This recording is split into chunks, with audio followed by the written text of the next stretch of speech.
Hi everyone, my name is Ivy Nicole Manadero, a caregiver student from Sasin, Iloilo. For today's demonstration, we will perform NGT feeding. Nasogastric tube. The purpose of this strategy is to enhance each patient's nutritional intake and keep them in good health. The NG tube is used in individuals with dysphagia who aren't able to achieve their nutritional needs despite dietary changes and are at risk of aspiration. Equipments and materials needed: oral nutrition supplement, 50 ml syringe, pitcher of water and page strip and small bowl, small cups, measuring tape, medication if any, and the feeding schedule. Implementation: introduce yourself and verify the PX identify using protocol to gain the patient's trust and to gain the PX operation of the procedure. Hi sir, my name is Ivy Nicole Manadero. May I know your name and your date of birth?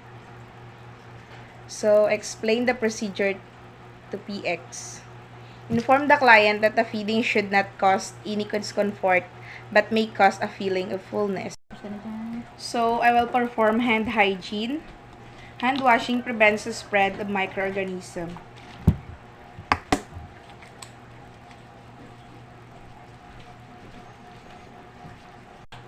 Provide privacy for this procedure if the client desires it to avoid the patient's feeling unsure. Assist patient in fowler position in bed or sitting position in a chair.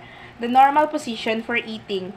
If a sitting position is contradicted, a slightly elevated right side. Lying position is acceptable.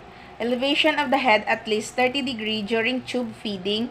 Decrease the risk of the aspiration of gastric content.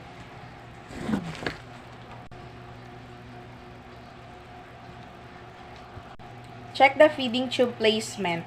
Ask the patient to open his mouth and the back of the throat. This is to make sure that the tube is not coiled. Ensure the recommended external length of the feeding tube is measured and consistent during each feed. The feeding tube should be secured firmly to the nose and cheek with a tape.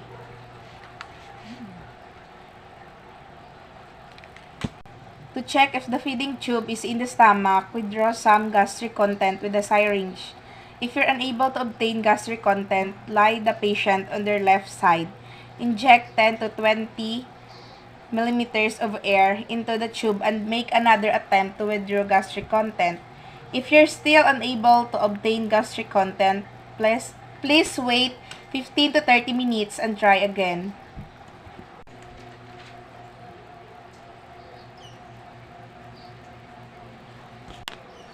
Read gastric content patient level. If the patient level is below or equal to 5, he is ready to feed. Please note that patient levels can be affected by certain medication like proton pump inhibitors, H2 antagonists, or antacids. If the patient is on other medication, please check with your doctor as they might also influence the patient results. Feeding of oral nutrition supplement. Check the feeding schedule.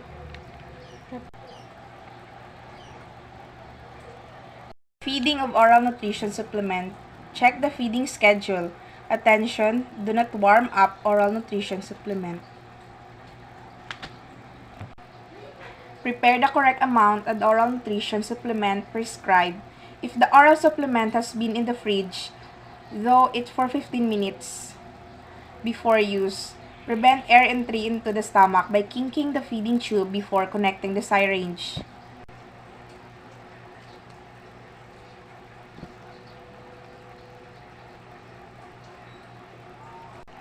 Flush the tube with 20 ml of water or as prescribed. Feed according to the feeding schedule. Position syringe slightly above the head. Ensure the syringe is not empty during feeding. This is to minimize stomach discomfort due to excessive air entry. Complete the feeding by flushing 20 ml of water or as prescribed and close the feeding part with a stopper.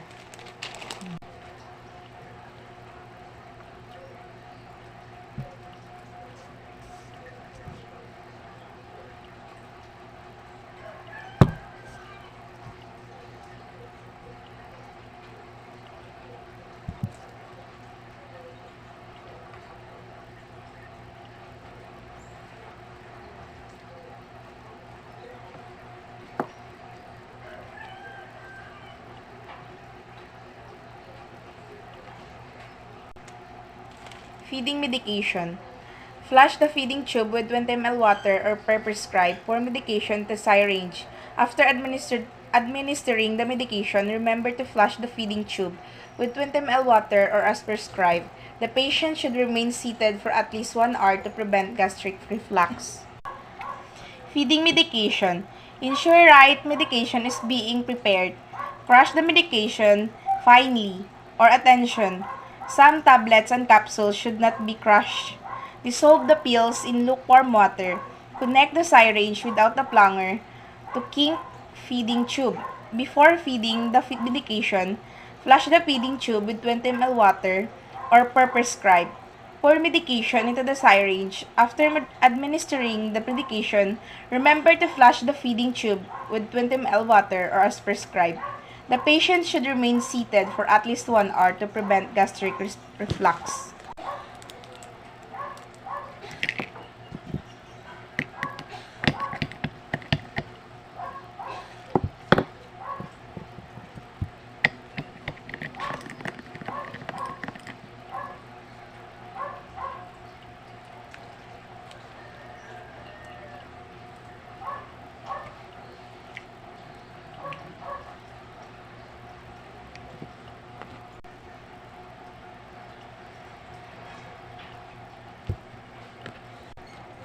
Precautions.